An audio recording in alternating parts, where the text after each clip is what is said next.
তখন আমি অর্ধেক ঘুমের মধ্যে আছি এমন সময় অনুভব করলাম কেউ আমার সাথে বাজে কিছু করার চেষ্টা করছে।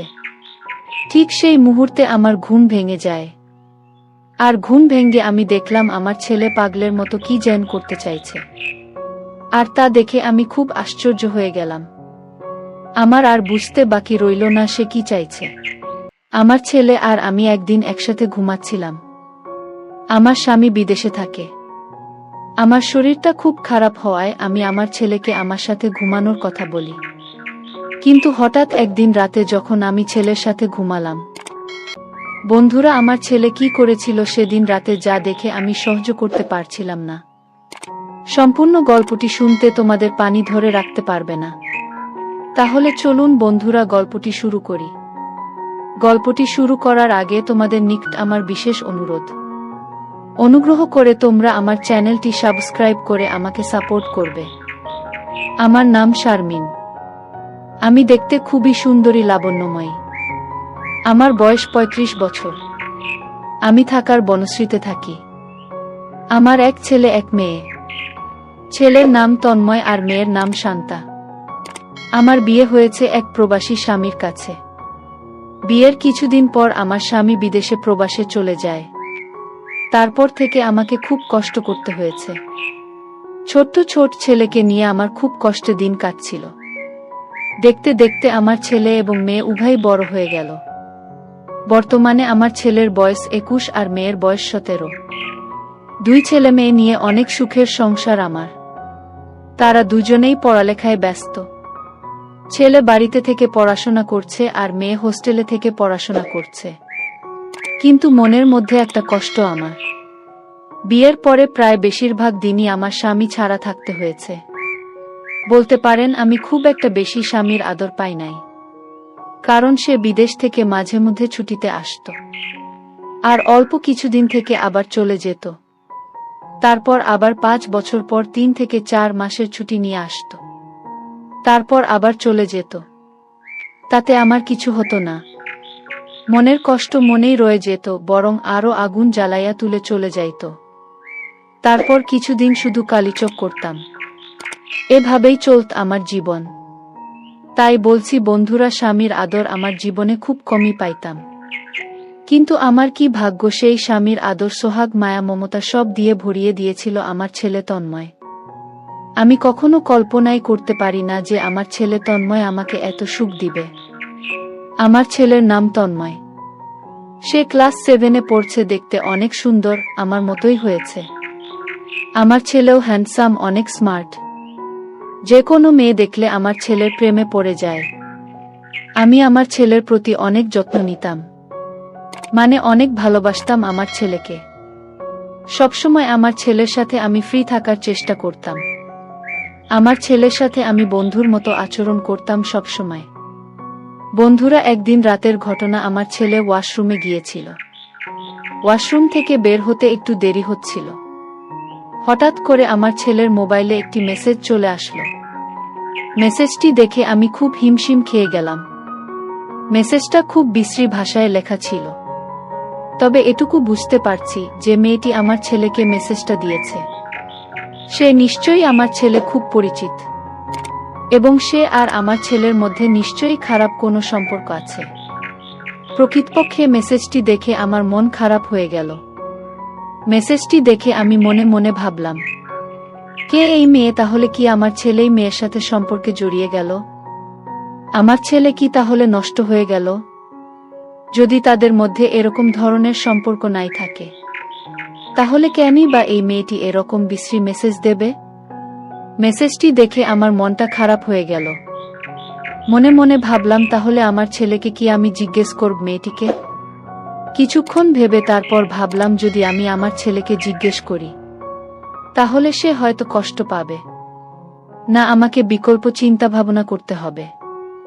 যেভাবেই হোক এই মেয়ের কাছ থেকে আমার ছেলেকে বাঁচাতে হবে। তা না হলে আমার ছেলের পড়ালেখা সহ আমার ছেলের ভবিষ্যৎ একেবারে নষ্ট হয়ে যাবে। পরের দিন আমার ছেলে স্কুলে যাবে। ছেলের পিছন পিছন আমিও গেলাম। কিন্তু আমার ছেলেকে বুঝতে দিলাম না যে আমি তাকে ফলো করছি। স্কুলে যাওয়ার কথা বলে আমার ছেলে দেখলাম স্কুলে না গিয়ে অন্য দিকে যাচ্ছে। আমি ওর পিছন পিছন ছুটলাম। কিছুক্ষণ যাওয়ার পর দেখলাম একটি মেয়ে আমার ছেলের জন্য দাঁড়িয়ে রয়েছে। আমার ছেলেও তার কাছে চলে গেল এবং তারা সেখান থেকে অন্য কোনো এক জায়গায় চলে যাচ্ছে। আমি তাদের পিছন পিছন গেলাম। যাওয়ার পর দেখলাম তারা এমন এক জায়গায় গেল যেখানে মানুষ সচরাচর যায় না, একেবারে নির্জন জায়গা। খুব কম মানুষই সেখানে যায়। আমার আর বুঝতে বাকি রইল না আমার ছেলে নষ্ট পথে চলে যাচ্ছে, যে পথ মোটেও তার ভবিষ্যতের জন্য ভালো না। তারপরেও তারা সেই নির্জন জায়গায় কি করে তা জানার জন্য এবং তা নিজের চোখে দেখার জন্য চুপি চুপি সেখানে গেলাম। আমি দেখতে পেলাম তারা জঙ্গলে একটি কুঁড়ে ঘরের ভিতরে প্রবেশ করছে, তাও আবার ভাঙ্গা, মনে হচ্ছে অনেক দিনের পুরনো। চোখের পলকেই তারা দুজন সেখানে ঢুকে গেল। আমিও চুপি চুপি তাদের পিছনে গেলাম। ভাবলাম আজকে তাদেরকে হাতে নাতে ধরবে তারা ঘরে প্রবেশ করার পর। আমি চুপি চুপি করে সেই ঘরের জানালার পাশে গেলাম। তারপর আমি সেই কুঁড়ে ঘরের জানালার পাশ দিয়ে উকি দিলাম। জানালা দিয়ে উকি দিতেই যা দেখলাম তাকে আমার দু চোখ মুছে গেল। অনেক কষ্ট করে তাকালাম, দেখলাম আমার ছেলে এবং সেই মেয়েটার কি রোম্যান্টিক দৃশ্য। মনে হচ্ছে তারা যেন নতুন কোনো দুনিয়ায় হারিয়ে গেছে। তারপরও আমি কিছুক্ষণ তাদের দৃশ্য দেখলাম। সেই সাথে আমার চোখ চলে গেল আমার ছেলে এসে ইন্টারেস্টিং জায়গায়। আমার ছেলেটা দেখে তো আমি পুরো অবাক। ছেলেটা এত নাদুস নুদুস হল কি করে? দৃশ্যটা দেখার পর ভাবলাম এখন আমি আমার ছেলে আর এই মেয়েটাকে হাতে নাতে ধরব। কিন্তু আমার মনের মধ্যে বাধা পড়ে যায়। এই মুহূর্তে যদি আমি তাদের ধরতে চাই তাহলে দুর্ঘটনা পড়ে যেতে পারি। দৃষ্টি কিছুক্ষণ দেখার পর আমি তাদেরকে সেখানে কিছু না বলে বাসায় চলে আসলাম। তবে দৃশ্যটি দেখার পর বারবার তাদের সুন্দর দৃশ্য চোখের মধ্যে ভাসছে। আমি খুব চিন্তায় পড়ে গেলাম। মনে মনে ভাবতে লাগলাম কি করা যায়। আর এসব যদি তার বাবা শুনে তাহলে আমার সাথে অনেক ঝগড়া করবে, রাগারাগি করবে, এমনকি আমাকে মারধরও করতে পারে। ছেলেকে এইসব খারাপি থেকে রক্ষা করার দায়িত্ব আমার। ছেলের এসব দেখে মনে মনে সিদ্ধান্ত নিলাম আজকে ছেলে বাসায় ফিরলে একটা ব্যবস্থা করব। মনে মনে ভাবতে লাগলাম কি ব্যবস্থা করব, কি করা যায়। এসব বিষয় তো আবার কারো কাছে শেয়ার করা যায় না। অনেকক্ষণ ভাবতে ভাবতে মাথায় একটা বুদ্ধি এলো, আর এই বুদ্ধিটাকে কাজে লাগানোর চেষ্টা করলাম। প্রায় সন্ধ্যা বেলা আমার ছেলে স্কুল থেকে বাড়ি ফিরত। আমি বললাম, বাবা তন্ময়, তোমার স্কুল থেকে আসতে এত দেরি হল কেন? তন্ময় বলল, মা, স্কুল শেষে প্রাইভেট পড়েছিলাম, তাই আমার আসতে একটু দেরি হয়ে গেল। ছেলের এমন গোছানো মিথ্যা কথা শুনে আমি অবাক হয়ে গেলাম। আমি তো বুঝতেই পারছি সে কোথায় থেকে বাড়িতে ফিরল, কিন্তু আমি তাকে বুঝতে দিলাম না। আমি ভাবলাম যদি আমি তাকে কিছু বলি তাহলে হয়তো এতে হিতে বিপরীত হয়ে যেতে পারে। তাকে আমার কৌশলে বসে আনতে হবে। সেদিন থেকে আমার ছেলের সাথে প্রেমের অভিনয় শুরু করি, যাতে কোনো মেয়ে আমার ছেলেকে নষ্ট না করতে পারে এবং আমার ছেলেকে আকৃষ্ট না করতে পারে। সেজন্যই আমার এই চিন্তা ভাবনা। কিন্তু এই চিন্তা ভাবনা যে এত গভীরে চলে যাবে তা কখনো কল্পনাও করতে পারিনি। সেদিন রাতে আমি আমার ছেলেকে বললাম, বাবা তন্ময়, তোমার মুখ এমন দেখাচ্ছে কেন? তন্ময় বলল, না মা, কিছু না। তারপর আমি বললাম, তন্ময়, আজকে তোমার সাথে আমি একটু গল্প করব।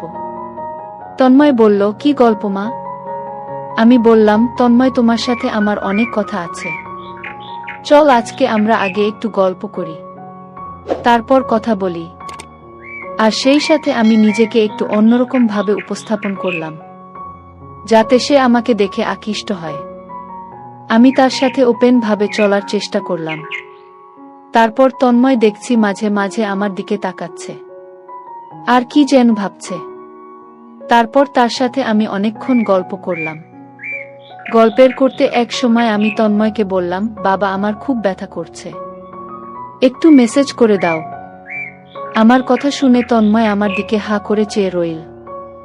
অনেকক্ষণ ছেলের সেবা পেয়ে আমার ঘুম ঘুম ভাব পেল। তারপর আমি তন্ময়কে বললাম, বাবা তন্ময়, আজকে আমার খুব খারাপ লাগছে। তুমি আজকে আমার এখানে থাকবে? কেন জানি আমি আমার ভয় লাগতেছে। তন্ময় বলল, আচ্ছা ঠিক আছে। তারপর আমি আর আমার ছেলে তন্ময় একসাথে ঘুমিয়ে পড়লাম। রাত যখন গভীর হলো তখন আমি বুঝতে পারলাম কেউ যেন আমার সাথে চুপি চুপি অন্যরকম কিছু করার চেষ্টা করছে। অনেকদিন পর কারো এমন অবস্থা অনুভব করতে পেরে আমার ঘুম ভেঙে গেল। আমি বুঝতে পারলাম নিশ্চয়ই আমার ছেলে তন্ময়, কারণ আমার রুমে তো তন্ময় ছাড়া আর কেউ নেই। তারপরেও আমি ঘুমের ভান করে পড়ে রইলাম, বুঝতে দিলাম না আমার ছেলে তন্ময়কে। মনে মনে ভাবলাম দেখি তন্ময় আমার সাথে কি করে। কিছুক্ষণ পর তন্ময় মনে করল হয়তো আমি ঘুমিয়ে পড়েছি। সে তার ইচ্ছামতো বিভিন্নভাবে আমার সাথে বিভিন্ন রকম অদ্ভুত আচরণ করা শুরু করল। আমি ভাবলাম মনে হয় আমার ছেলে পাগল হয়ে গেছে, আর তা না হলে সে আমার সাথে এরকম অদ্ভুত আচরণ কেন করবে। তারপরও আমি নীরব থাকলাম। যখন সে খুব বেশি পাগলামি করতেছে তখন আমার ঘুম ভেঙে যায়। আমি সজাগ হয়ে বললাম, তন্ময় তুমি কোথায়? কি করছো? সে আমার সজাগ হওয়া দেখে বোকা হয়ে গেল। আমি বললাম, তন্ময় সমস্যা নাই, তোমার যা ইচ্ছা তা করো, কিন্তু বাবা আমার একটা শর্ত আছে, তোমাকে আমার ওই শর্ত মানতে হবে। তখন তন্ময় বলল, কি শর্ত শুনি? তখন আমি বললাম, তন্ময় আজকে আমি দেখলাম তোমাকে, তুমি একটা মেয়ের সাথে একটা জায়গায় গেছো। যেখানে তুমি গিয়েছিলে সেই জায়গাটা ভালো না, তবে তোমাকে কথা দিতে হবে তুমি আর কোনোদিন সেই জায়গায় যাবে না। এর বিনিময়ে তুমি আমার কাছে যা চাইবে তাই পাবে। বাচ্চা ছেলেদের মতো আমার সাথে মাথা নাড়াতে নাড়াতে বলল, আচ্ছা ঠিক আছে মা, আমি আর কোনোদিন সেখানে যাব না। তারপর আমি বললাম, তন্ময় আমি বুঝতে পেরেছি তুমি বড় হয়েছ, তোমার চাহিদা আছে, যদিও আমরা তোমাকে এখন বিবাহ করাতে পারবো না। যতদিন আমরা তোমাকে বিয়ে না করাবো ততদিন তুমি আমার মাধ্যমে তোমার কাজ চালিয়ে যাবে। সব কথার এক কথা হচ্ছে তোমাকে ওই রাস্তা থেকে ফিরে আসতে হবে। তখন তন্ময় বলল, আচ্ছা ঠিক আছে মা। তারপর আমি আমার ছেলেকে বললাম, তন্ময় তুমি তোমার কাজ শুরু করো। মাত্র 17 বছর বয়সের ছেলে, তারপরও গায়ে প্রচুর শক্তি। আমার 17 বছরের ছেলের কাজ করার এত কৌশল দেখে আমার মাথা ঘুরে গেল। মনে হলো যেন আমি জীবনের সমস্ত সুখ খুঁজে পেয়েছি। আসলে কি বলবো, আমার ছেলের এই ব্যাপারে এত কৌশল জানে তা আমার কল্পনার বাইরে। মনে মনে ভাবলাম, ছেলে তো দেখি তার বাপের চাইতে আরও 10 গুণ বেশি শক্তিশালী। সেদিন মনে হয়েছিল আমি নতুন কোনো অসুখে ভুগে হারিয়ে গিয়েছিলাম।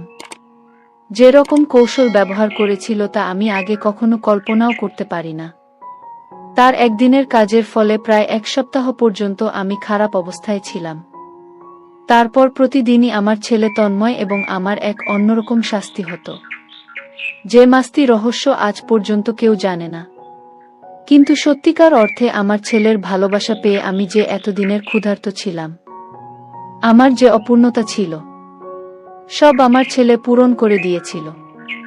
মনের টান এবং চাহিদা অনেক সময় জাতপাত কুল কিছু মানে না, সে শুধু তখন উষ্ণ ছোঁয়া যা পেলে সে তখন হয়ে যায় চির শান্ত। সবশেষে আমি তোমাদেরকে বলবো, এই কাজটি করাতে আমার 2টি উপকার হলো। এক হলো আমি আমার অতৃপ্ত ভালোবাসা কৃতিত্ব দিতে পেরেছিলাম। 2 হলো আমার ছেলেকে খারাপ রাস্তা থেকে ফিরিয়ে আনতে পেরেছিলাম। যাই হোক, এখন আমার ছেলে আমার সব, আমার সুখ, আমার শান্তি, আমার দুনিয়া, আমার বেঁচে থাকার অবলম্বন। মার সাথে এই ঘটনাটা বেশ কিছুদিন পরে যখন আমি আমার ছোট বোন শান্তাকে হোটেলে নিয়ে যাই।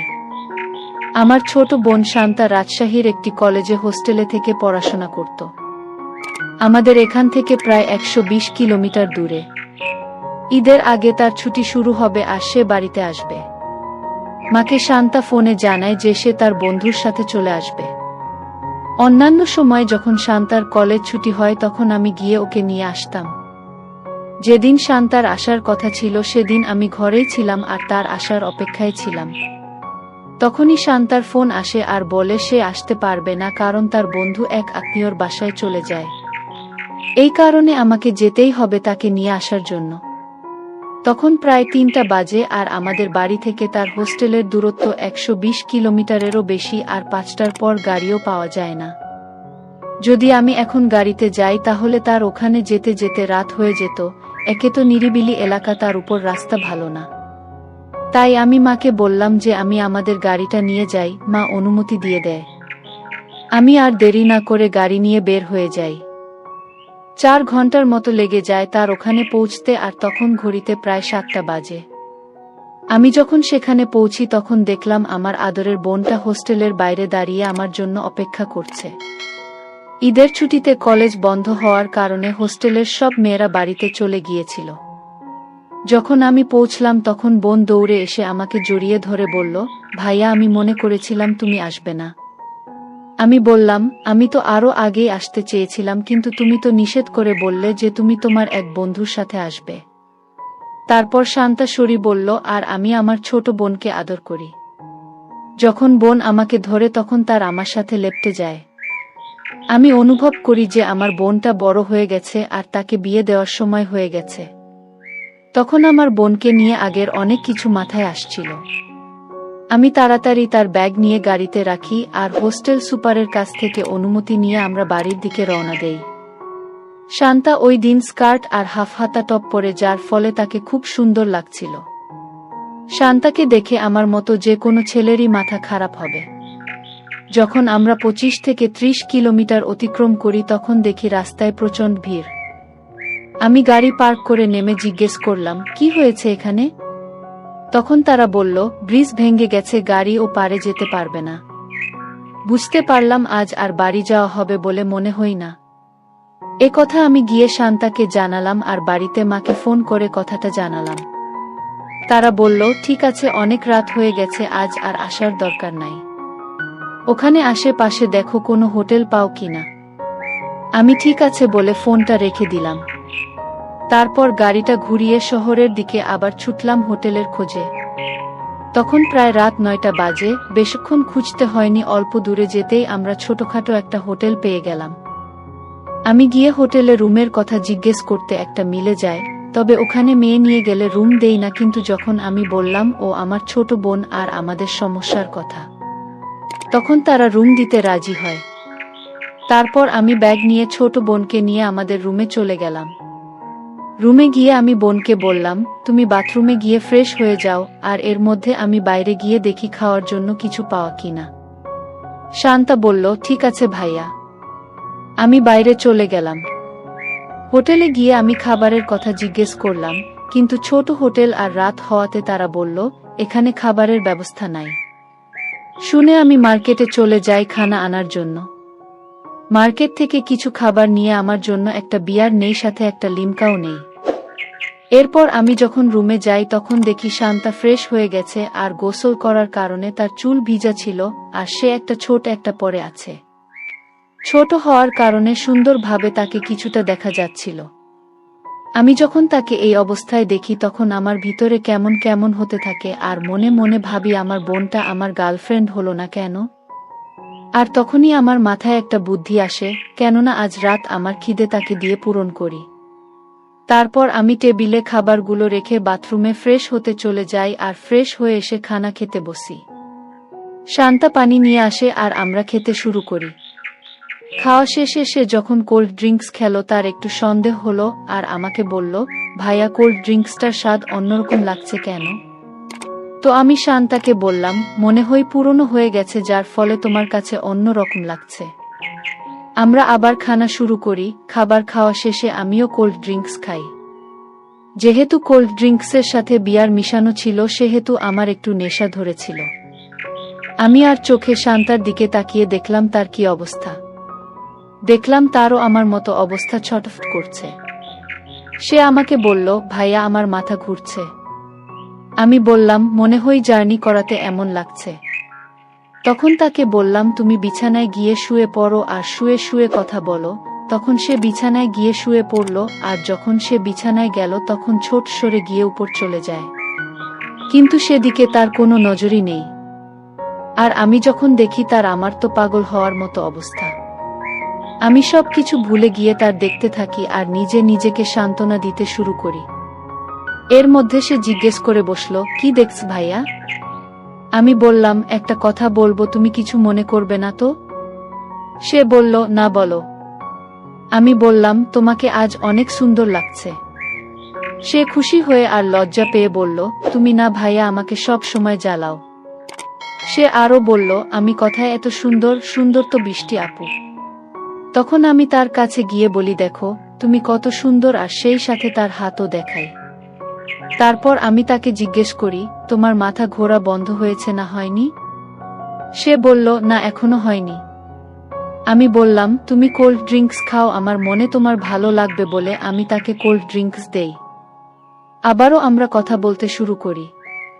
আমরা দুইজনই বিছানায় শুয়ে শুয়ে কথা বলছিলাম আর টিভি দেখছিলাম।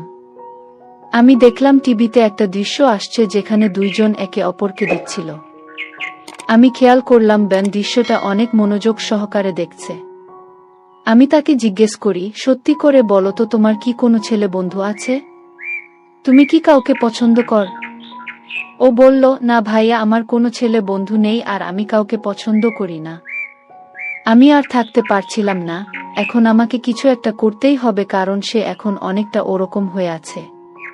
কিন্তু আমি সরাসরি কিছু বলতেও পারছি না। তবে তাকে রাজি করার জন্য আমার মাথায় একটা বুদ্ধি আসলো। আমি তাকে জিজ্ঞেস করলাম, তোমার কোথায় কোথায় তিল আছে? সে বলল, অনেক জায়গায় আছে। আমিও বললাম, মারও অনেক জায়গায় আছে, আর আমি তাকে আমার তিল দেখাতে শুরু করি। প্রথমে আমার পিঠের তিল দেখালাম, তারপর ওইখানের একটা তিল দেখালাম। ওখানে আমার তিল দেখে হাসছিল, ওর হাসি দেখে আমি ওকে বললাম, তুমিও দেখাও। শান্তা তখন তার হাতের তিল দেখালো। আমি বললাম, আরো কোথায় কোথায় আছে দেখাও। সে বলল, আমারও তোমার মতো ওখানে অনেকগুলো তিল আছে। তখন আমি তাকে বলি, তুমি চুপ করে থাকো, আমি দেখে নেব। এই বলে আমি তার কোথায় কোথায় তিল আছে সেগুলো দেখলাম। বন্ধুরা, তোমাদের একটা কথা বলতে চাই, আমি তোমাদের সর্বদা হাসি খুশি রাখার জন্য খুব কষ্ট করে ভিডিও বানাই। তাই তোমাদের কাছে অনুরোধ থাকবে, অবশ্যই ভিডিওটি দেখে একটি লাইক করবেন এবং আমাদের চ্যানেলটি সাবস্ক্রাইব করে পাশে থাকবেন। আমি নিজেকে আর সামলাতে পারছিলাম না, সবকিছু ভুলে গিয়ে তাকে বললাম, আসলেই তুমি অনেক সুন্দর, আর তোমার তিলগুলোও সুন্দর। শান্তা কিছু বলল না, শুধু আমার দিকে তাকিয়ে রইল। তারপর 1 ঘন্টা মিনিট পার হয়ে গেল। তখন শান্তা কান্না কান্না মুখে বলল, ভাইয়া, আমরা যা করলাম তা কি ঠিক? যদি কেউ কোনোদিন জেনে যায় তখন কি হবে? আমি বললাম, তুমি কেন এত চিন্তা করছো? তোমার কি ভালো লাগেনি?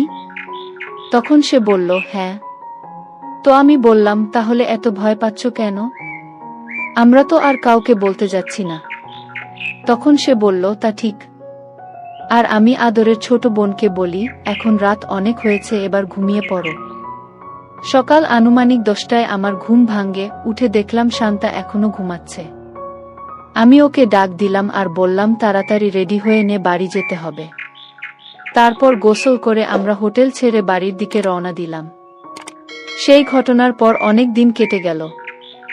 বোন এখনো সেই ঘটনা ভুলতে পারেনি। আমার সঙ্গে ঠিকঠাক কথাও বলে না এখন। আস্তে আস্তে একটু একটু করে সব ঠিক হতে থাকলো। বোনও লজ্জায় কাউকে কিছু বলল না। এইভাবে আস্তে আস্তে মোটামুটি ঠিক হতেই আমি আগের মতো সুযোগ খোঁজার চেষ্টা করতাম। একদিন আমরা সব বন্ধুরা হোলির দিনে অনেক মজা করি। বাইরে বের হই আর বিভিন্ন মেয়েদের বাড়িতে গিয়ে তাদের রং দেই। এই বছরও তার ব্যতিক্রম হলো না। সবাই মিলে সকালে একসঙ্গে দেখা করলাম। আমরা 3 জন বন্ধু ছিলাম, অন্তু, শিপলু আর আমি। সবাই মিলে বেরিয়ে লিস্ট তৈরি করলাম কার কার বাড়ি যাওয়া যায়। এইভাবে ঠিক করে প্রত্যেকের বাড়ি গিয়ে তাদের রং মাখাতে থাকলাম। হোলির দিন হলো এমন একটা দিন যেদিন সুন্দরী মেয়েদের সুন্দর বিনা বাধা রং দেওয়া যায়। আর আমাদের মতো ছেলেরা তো এই সুযোগগুলোই খোঁজে। আমরা সবাই যত সুন্দরী মেয়ে আছে তাদের বাড়ি গিয়ে প্রত্যেকেরই হাতে রং লাগাতে থাকলাম। কেউ কেউ আবার সুযোগ পেয়ে কারও দিত। এইভাবে সবাই খুব মস্তি করতে করতে রং খেলতে খেলতে এলাম। বেলা বাড়ার পরে দেখলাম লিস্ট মোটামুটি শেষ হয়ে গেছে। এরপর সবাই মিলে ডিসাইড করলাম এবার একটু লাল পানি খেতে হবে। এদিকে এত মেয়েদের রং দিয়ে সবাই মোটামুটি মজা হয়ে আছে। ভাবলাম পানি খেয়ে ঠিক করতে হবে। এইভাবে পানি খেতে খেতে সবারই মোটামুটি আনন্দ হয়ে গেছে আর আনন্দের ঘোরে আরো ইচ্ছা জেগে উঠল। এমন মনে হচ্ছিল যে এখুনি যদি কাউকে পেতাম একদম দিয়ে দিতাম। সবাই বলল, আরে যেভাবে হোক একটা জোগাড় কর না। অন্তু বলল, চল হোটেলে যাই। শিপলু তাতে সাইও দিল, কিন্তু আমি বললাম দরকার নেই ওখানে যাওয়ার। তখন অন্তু বলল, হাতের সামনেই ফ্রেশ একজন আছে তো। অন্তুর কথা শুনে শিপলু লাফিয়ে উঠে বলল, কে বল না, কে বল না। আমি কিছুটা বুঝতে পারলাম অন্তু কার কথা বলছে। তন্ময় আর শিপলু ওরা নিজেদের মধ্যে আলোচনা করে নিল। আমি এবার পরিষ্কার বুঝতে পারলাম ওরা কার কথা বলছে। ওরা শান্তা আমার ছোট বোনকে যা করেছে তারপর ওদের কাছে আর কিছু বাকি থাকতে পারে না। আমার সামনেও এবার ওরা আমার বোনকে নিয়ে কি যে করবে তার ঠিক নেই। কিছুক্ষণ পরে ওরা বলল আসল ঘটনা। সবাই মিলে ঠিক হলো ওরা আমার শান্তাকে রং মাখাতে যাবে। রং মাখিয়ে সেখানে সবাই মিলে। আমি ওদের অনুরোধ করে বললাম, প্লিজ এরকম করিস না, বাড়িতে মা আছে। শিপলু বলল, ঠিক আছে, আমরা ওকে ছাদে নিয়ে চলে যাব। তোর মা তো রান্নাঘরে থাকবে। অনেক করে বারণ করার চেষ্টা করলাম, কিন্তু ওরা সবাই আমার কথা কানে নিলে তো। এমনিই সবাই মজায় আছে, তার উপর এরকম চান্স কেউ মিস করে। এই রকম দিন আর কেউ পাবে না।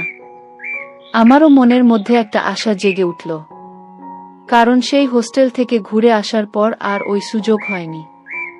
আমিও আশায় জেগে উঠলাম আর ওদের কথায় সায় দিলাম। ঠিকঠাক করে সবাই মিলে চললাম আমার বাড়ির দিকে। আমরা 3 জনেই প্রচণ্ড হয়েছিলাম। আজ যেভাবেও হোক বোনকে আবার হবে।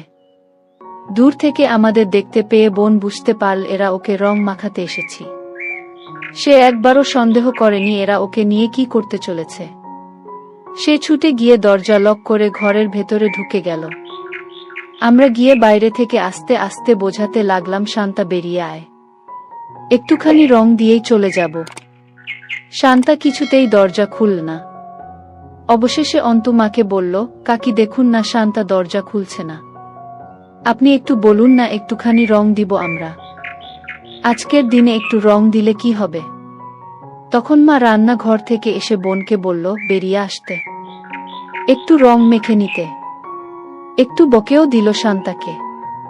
শান্তা বলল, আচ্ছা ঠিক আছে খুলছি, কিন্তু একটুখানি রং দিবে। আমরা বললাম, হ্যাঁ রে, একটু দিয়েই চলে যাব।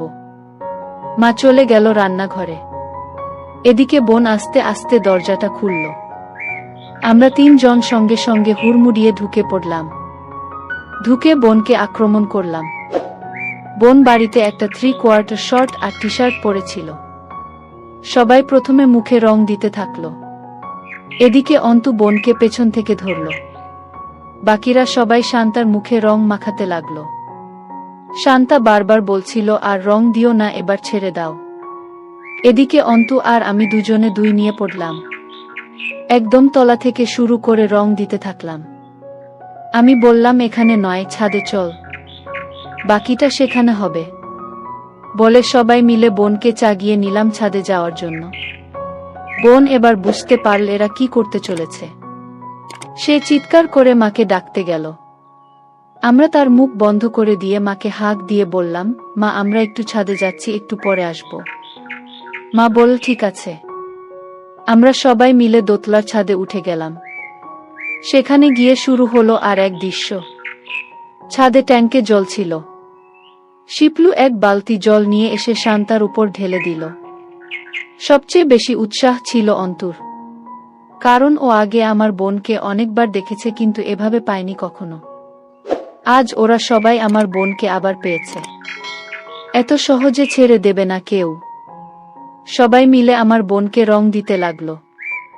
সবার ইচ্ছা পূরণ করতে প্রায় 1 ঘন্টা সময় পার হয়ে গেল।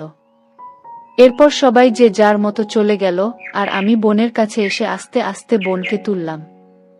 দেখলাম তার আর ওঠার মতো ক্ষমতা নেই। কোনো রকমে ছাদের জলের ট্যাঙ্ক থেকে জল নিয়ে এসে বোনকে গোসল করিয়ে দিলাম, আর দেখলাম ওর বিভিন্ন রঙে রাঙা হয়ে গেছে। মাথার চুল থেকে পায়ের নখ পর্যন্ত রং দিয়েছে ওরা আমার বোনকে। এর কিছু দিন পর শান্তার বিয়ে হয়ে যায়। তারপর আগের মতো আমি আর মা বাসায় থাকলাম। ভিডিওটি যদি তোমাদের ভালো লাগে তাহলে একটি লাইক দাও, আর তোমরা যদি এরকম মজার মজার ভিডিও পেতে চাও তাহলে দয়া করে আমার চ্যানেলটি সাবস্ক্রাইব করো।